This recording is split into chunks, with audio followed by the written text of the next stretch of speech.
Well, looking back on it now, it kind of makes sense that we have an EA mistake to talk about because it's been a while since we've had one, but it seems like Evo delays are a thing right now because of some certain broken things and evolutions that we're going to talk about today, and that might be why we've not seen the Attacking Avalanche 2 yet, but we'll talk more about that. Also, we have all the Team of the Year dates announced, which is pretty cool. That also means we have our official date for the 24-hour live stream that we're going to do, and we'll get into that more too when we get there. And I want to say this is your last chance to send me evolutions, by the way, either on Twitter, just DM it to me on Twitter, which is right above my head, or you can send me a message on PSN. My PSN is AJ34 with dashes in between. Send me your best Evos. I'll be making a second channel video about that. Preferably send me your in-game stats and playstyles as well if you guys could. If you guys would like to buy coins, you can go to MMOXP.com.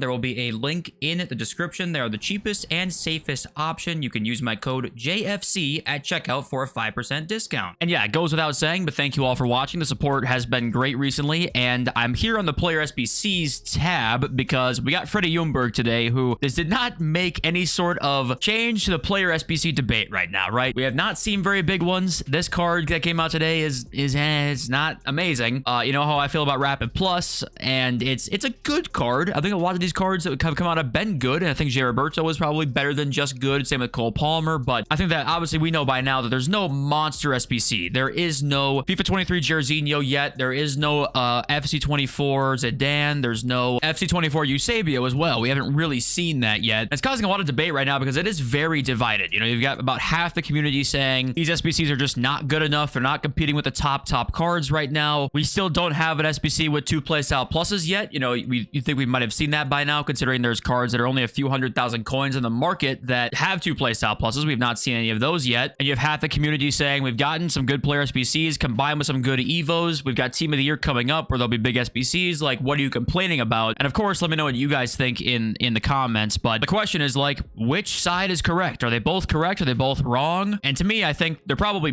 both pretty right. I think that it's nice to have big SBCs to kind of like grind for that you know will be in your team for a while. It's also nice to get cheap Cole Palmers and cheap Geribertos. Like, that can be in your team right away and can help now, but you know they're not going to be those cards that fit your team for a month and a half, right? Like those types of cards you'd expect to see, like that Zidane card last year, Jairzinho Eusebio, right? Those cards fit in your team for a long time, and those are not what we're really seeing right now. So what my thinking behind it, I guess, is that if this trend continues for, say, a couple more weeks where it's like, hey, we still have not seen big SBCs. We're getting towards Team of the Year time where it's like, hey, you know, there's like no crazy SBCs out, and there haven't been for a month plus. Then I think that's probably a concerning trend. But I think right now we might have just had a promo where they're like, yeah, let's give them cheap stuff and not the most crazy, but we'll make it pretty cheap. And then when Team of the Year time comes, you know, we're going to give them crazy shit. We always see crazy SBCs for Team of the Year. We see flashbacks that are crazy. We see icons that are crazy. Every year we see it. So I do think it's just a matter of time, but obviously there's no way to know that for sure. And if the trend continues, then yeah, you could say it might be concerning. But okay, on to the Evos now. Let's go talk about what Evos might not be working properly and what might be happening with them. We've got FC Wizard, who says we could get placeholder evolutions again today. This was before content today. We got the Winter Wingback 2. EA is struggling to fix Evo bugs / glitches as usual. And the Evo bug I actually reported on, I think like 4 or 5 days ago now, but it's not fixed yet. And that is that if you take that press proven Evo that you got from, I think that was the friendly, where you got that press proven Evo, you give that to a card, you put that card into the Attacking Avalanche evolution, it doesn't actually end up giving you Finesse Shot Plus. It's a glitch. So I think that that's what they're working on right now, because why drop a second Attacking Avalanche with the same play styles? Because that's the rumor, it's the exact same. Why drop that if you know there's a bug with the press proven Evo into this one? So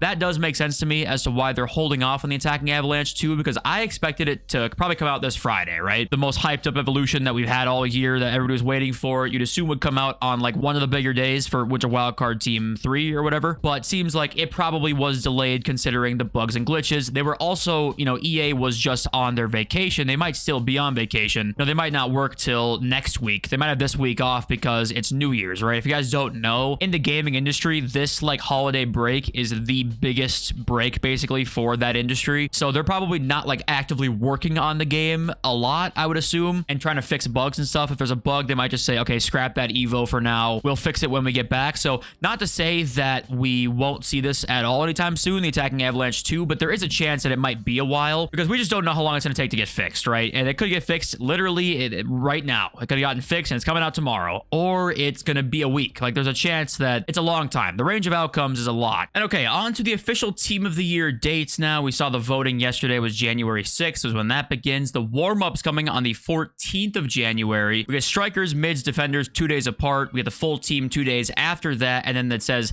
the Team of the Year 6th man. I don't think that this is a basketball Team of the Year. I think this is a football Team of the Year. It's going to be a 12th man there a day after the full team comes out on January 23rd. Now, I do have a question for you guys, because now that we can see the dates here, here's what it looks like on a calendar. It's actually just zoom in a little bit so you can see it a bit better. The full team comes out on Thursday, right? Thursday the 23rd. Also, Friday is the 12th man, and I would assume that we're going to get honorable mentions as well in packs on Friday. So the question for you guys is this. For the 24-hour stream, for opening my God knows how many packs we're going to open, do we do it on Thursday when the full team comes out, or do we do it on Friday when we have the full team plus honorable mentions plus maybe an icon team, right? Something like that, maybe. But pretty much the time frame we're looking at is Thursday content time, about an hour before content, to Friday content time for the stream, or do we start Friday content time into Saturday content time, right? I don't really know which one to pick. Which one do you think would be the best? You know, let me know what you guys think in the comments, but I'm leaning towards starting Friday because there's just more stuff to pack. They usually try and get you to blow your load on Thursdays and then drop stuff this Friday because you spent all your FIFA points already on Thursday or the full team or opened your saved packs, and now they want you to drop more on this Friday and even on Saturday. So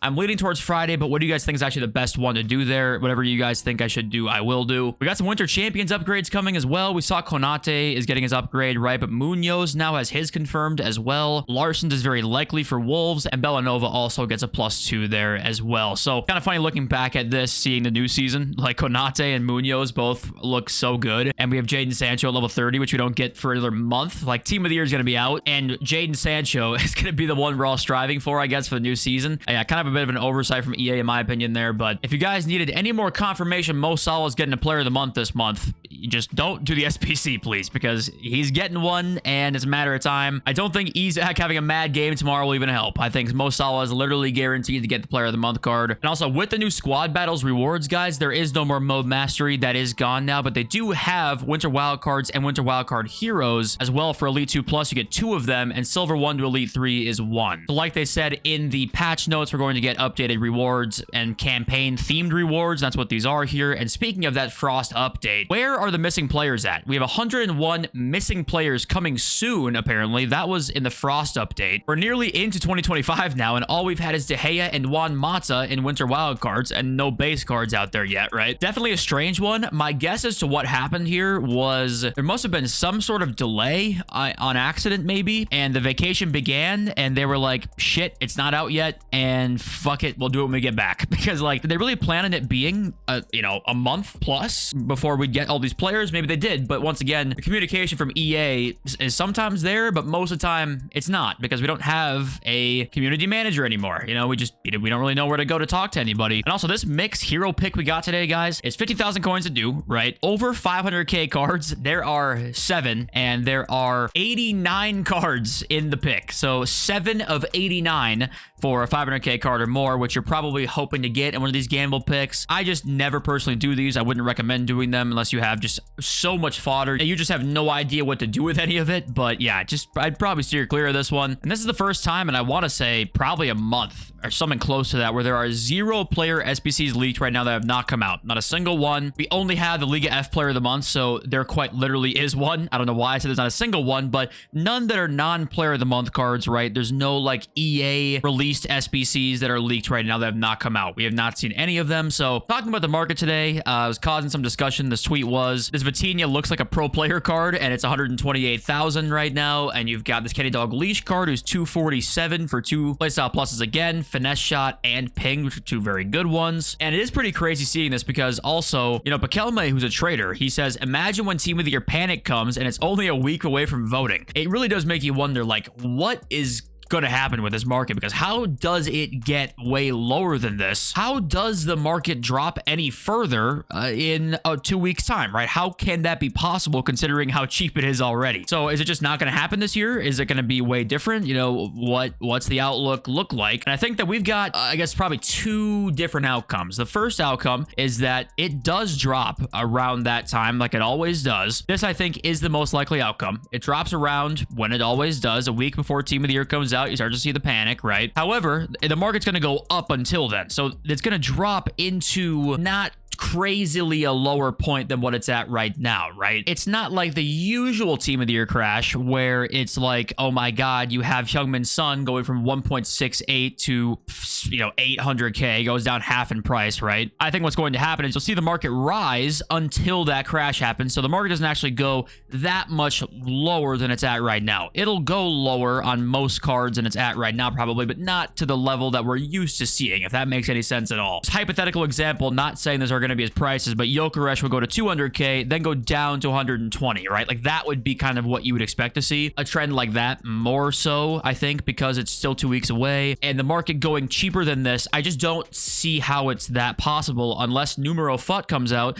and it's similar to what this promo is, where we have 2 Playstyle Plus cards that are cheap, like Vitinha. You know, this Vitinha card is 133. I didn't expect any 2 Playstyle Plus cards to be less than 300, 400, 500K. Honestly, I didn't expect that, but here we are. And then the second outcome is that this is the pre-Team of the Year crash happening right now, and it won't get lower than this until like the day of Team of the Year release, and even then it will probably only go up from there. So there's a couple ways to think about it. I do think that, yeah, it's going to rise up and then drop again for more panic time during Team of the Year, starting about a week before the whole thing comes out. So that's kind of my market outlook right now. Judge your buys and sells based off of that, probably. I just expect that general trend right now. And okay, let's read your comments now. We've got Kihi, who says fodder prices are crazy, crazy. But logical from EA's view. Our tradable rewards are worth even less than before with dead promo weight, since now even the fodder cards that would make us some coins are worth a lot. Pushes people to the store packs, 24/7 global limit packs, dozens of different promo packs at all times. This game has gone even more sellout than in previous years. Just went all in on fodder on PC. 89s for 12K, 88s for below 9K is just stupid. I think that, yeah, you're right in that some ways it definitely does make sense for them, but then you would also think that, at least judging off the trends for the past couple of years where store packs have gone just, you know, off the walls, fodder's actually been pretty high during these couple of years, because you would expect them to want to have those prices up a little bit, because then it's worth opening packs. You pack an 88 and a tradable pack that you open with FIFA points, and it's worth a lot of coins. But right now, I mean, you could open one of those, tradable 100K packs and get an 85 and 484s, and then that's it, right? And your pack that you spent $20 on was, I mean, be so worthless that even the biggest D-gem would be like, I might be done. You know, even the biggest gambling addict would say, holy shit, I might have to stop. So I think that, yeah, it makes sense, because then our coins aren't worth as much, or sorry, our rewards aren't worth as many coins, right? That makes sense. But then from the store packs wise, it's a little puzzling, right? But I guess, what do you guys think about that? We got 3 pounds of beans, who says, does Pale Tools still work? The answer is yes. I just did it with the crafting upgrades. Now, there were rumors earlier in the year that people were getting banned for using it. There sometimes is rumors saying like, oh, a couple users get banned and they use Pale Tools, and then we start to be like, okay, was it EA finally cracking down on that? What often happens is they're just abusing the sniping tool, and they're searching the market too many times for EA's liking, and it's easy to tell when you're doing that on a computer, and Pale Tools allows you to like basically insta snipe. So it seems like that's probably why people are getting banned for using Pale Tools, not just like the crafting SBC stuff. But I just did it with my winter crafting upgrades, so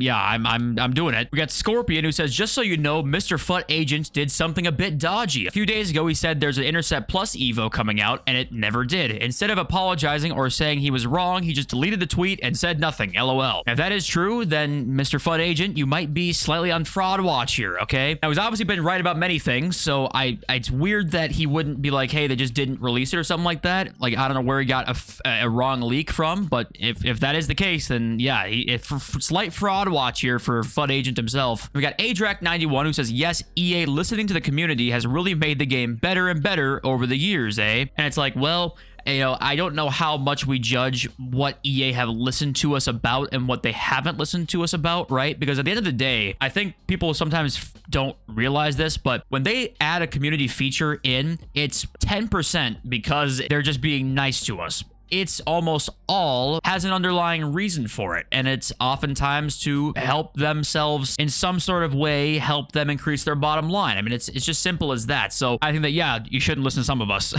Some of us you should not be listening to, but most of us you should be. But the things we actually want, they won't come in the game, right? The things that would meaningfully make things significantly better for the person, for the average player, for the player who doesn't spend money, that those things won't come in. So when people say, you know, they listen to the community, these features come in and they suck, well, for one, the implementation could just suck in general. The idea might be good, the implementation sucks. Or two, they didn't listen to the community. They were going to add that feature anyway, and it helps them in other ways in their bottom line, and it gives them good PR, basically. Not PR in terms of like the public persona, but just like in terms of the FIFA morale, like how much we appreciate EA, right? There's a lot that goes into like EA listening to us or not listening to us, because it's so vague on what they add because we want it, or they add because like they wanted it, but also it's not really for us, if that makes sense, right? But I don't know, interesting discussions all around, and I want to say, hey, thanks for watching and being here. I have nothing else to say at this point. Said I love you all. Peace.